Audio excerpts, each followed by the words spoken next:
নারী হোক বা পুরুষ হোক বা যুবক হোক বা যুবতী হোক, কেউ যদি প্রাণের নবীকে ভালোবেসে মহব্বত করে ৮০ বার দরুদ পড়তে পারে রে, তার ৮০ বছরের সগীরা গুনাহ আমার আল্লাহ মাফ করে দেয়। বন্ধু, পূর্ব কুতুবপুরের মানুষ, আমার ভাই, আমার বাবারা, আমার মা বোনদেরকে ডেকে ডেকে বলবো গো, হাদিস খান এসেছে দাইলামি শরীফের মধ্যে। হাদিসের রাবি হলেন হযরতে আনাস রাদিয়াল্লাহু তাআলা আনহু। আমার নবী, আপনার নবী তো জাহানের বাদশা নবী সরকারে মদিনা, তিনি বলে দিয়েছেন, কেউ যদি প্রতিদিন, বুঝে নেবেন কিন্তু ওয়াজ, কেউ যদি প্রতিদিন প্রাণের নবীকে ভালোবেসে প্রত্যেক দিন ১০০০ বার যদি দরুদ পড়তে পারে রে, সেই জান্নাত না দেখা পর্যন্ত তার মরণ হবে না। আল্লাহ, ইয়া রাসূলুল্লাহ, ইয়া গাউসুল মুসলিমিন, ইয়া আলী। কি মজা না? আরো জোরে বলেন। আমি আপনাদেরকে মজা প্যাকেট করে দিয়ে যাব, সারা জীবন খেতে পারবেন যদি আপনারা মন দিয়ে শুনতে পারেন।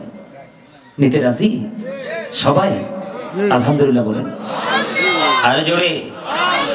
আপনাদের জান্নাতটাকে আমি আরো সহজ করে দিব, আরো সহজ, একেবারে ইজি করে দিব। হুজুর কিভাবে করবেন গো? করার সিস্টেম হলো, একাধিক হাদিস গ্রন্থে হাদিসটা এসেছে বন্ধু।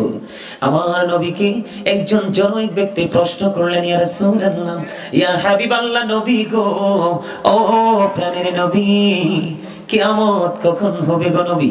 আমার নবীজি বলেছেন কিয়ামত কখন হবে। তিনি যখন প্রশ্ন করলেন, আমার নবীজি পাল্টা তাকে প্রশ্ন করলেন, তুমি কিয়ামতের জন্য কি প্রস্তুতি নিয়েছো? ইয়া রাসূলুল্লাহ, ইয়া হাবিবাল্লাহ, নবী, আমি কিয়ামতের দিনের জন্য কোনো প্রস্তুতি নিতে পারিনি। আমি আল্লাহ এবং আল্লাহ রাসূলকে ভালোবাসি। আমার নবী একটা সেকেন্ড বন্ধু দেরি করলো না। আমার নবী সঙ্গে সঙ্গে জানিয়ে দিয়েছেন, তুমি যাকে ভালোবাসো তার সাথেই তুমি থাকবা। সাধারণ নবীর উম্মত যারা প্রেমিক, তাদের জান্নাত সহজ না কঠিন? আরে জোরে বলেন।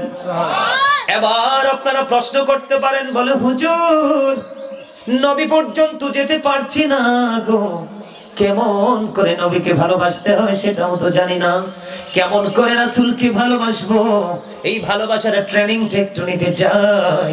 আপনাদের একবারে ভেরি সিম্পল ট্রেনিং হলো, নবীকে চিনার, নবীকে ভালোবাসার, নবীর কাছাকাছি যাওয়ার একবারে সহজ রাস্তা হলো নবীর প্রেমিক হক্কানি আলেম গুলো। আমার আগে যিনি শেখ আতাউর রহমান মুজাহিদি সাহেব, তিনি ছোট্ট একটা আয়াত তেলাওয়াত করেছেন, ফাদখুলি ফি ইবাদি ওয়াদখুলি জান্নাতি। তিনি একটু আগে আয়াতটা তেলাওয়াত করছে কিনা বলেন?